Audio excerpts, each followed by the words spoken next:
How you doing? Good. How are you? Good. Just give me a few seconds to collect myself and get everything in order No problem. because I have a great director with a great film and the North End Film Festival here at the producers, theater and club here in New York, New York. How are you feeling that your film is here in a festival and it's done and it's complete and you have viewing and you had a great turnout and we all enjoyed it?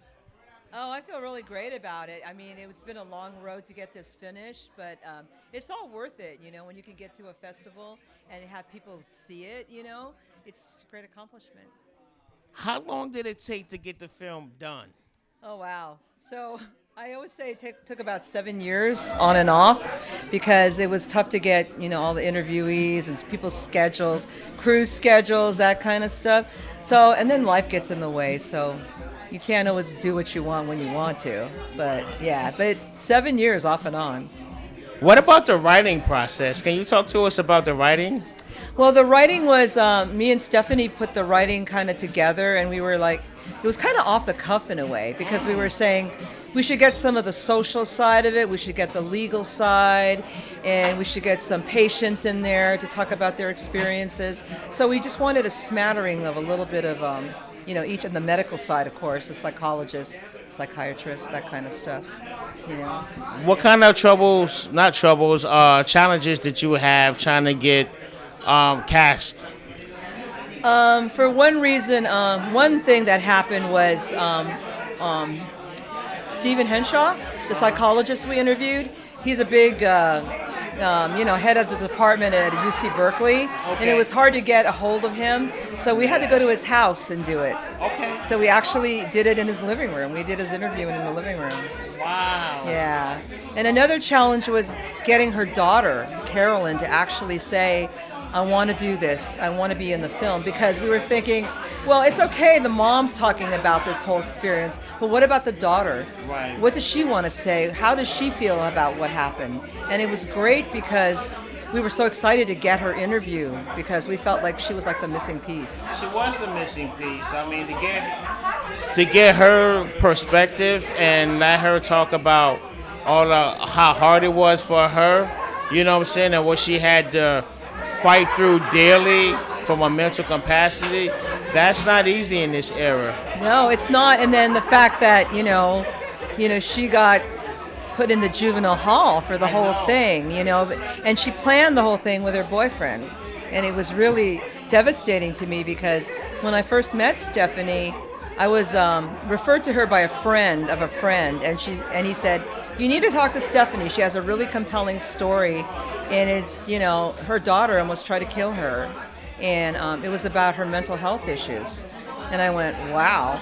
So when I met with Stephanie for the first time, she told me the story, and I was just like, I sat there like, really? This happened to you, and you're still sitting here talking about it? And she goes, yeah, I've learned to take the past and kind of move on. I said, And coping. yeah, and coping, but it's really hard to cope after something like that happens to you. It is. It is. I mean, the fact that she's safe. I mean, the fact that she's safe. I mean, gosh, it could have turned a whole nother way. It could have went a whole nother way. Yeah. And the powers that be was like, no, we're going to use this young lady as a vessel. We're going to tell her story, create more awareness to the masses, and hopefully we can save another kid from going through this same ordeal. Yes, because there's a lot of kids out there that need help, Yes. that don't know how to go about getting it. And she was definitely a vessel for talking about it because it happened to her. And she knew that she had this illness, but she didn't know how to handle it. Correct. Yeah, so it was tough for her, and it was tough for her mom. Right. Because her mom didn't know what was going on. She said, what's wrong with you? It's like all of a sudden you're not going to school, you're depressed, you're cutting yourself, and they talked about cutting. Yeah, she got her on the arm. Yeah. And a lot of kids do that. Like, when I was in school and I seen that, and some of the students, and I was like, yo, I'll mention it to them, but not in front of everybody. I'm like, yo, you okay? Like, I'll just ask them, you okay? Yeah. They said, Mr. Hill, we'll talk about it later, and I leave it at that. You know what I'm saying? But I do check in. But now you're watching. You know what I'm saying? So you're watching for anything new. Right. You know what I'm saying? And we don't always know who our kids associate with, and that's scary part. That's scary because I had a couple of what made me get into this this film too was because I had a nephew who was suicidal. Wow. And he's fine now, but it was all over a girl. Yeah. He got depressed because she didn't accept him for the way he was, and he really cared about her, and she didn't care about him. That's correct. And so when he got depressed about it, he took a bunch of pills and said, "Hey, I'm done." Done and shut down, and he didn't speak to nobody about it or nothing.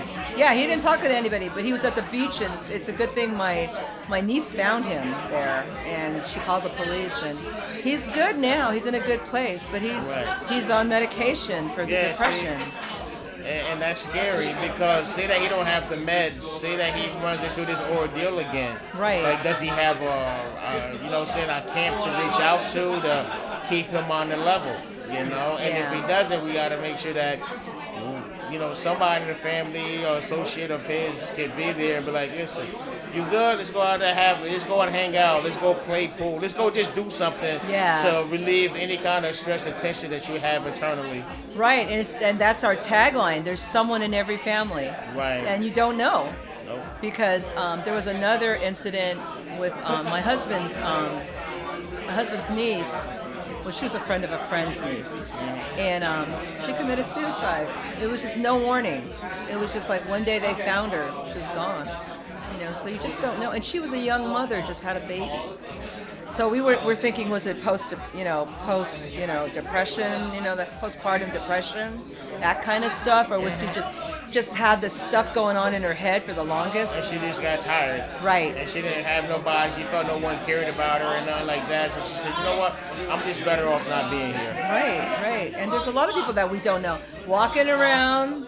You don't know what they're going through. Nope. Yeah, and so we decided this film is that kind of stuff, and for kids too.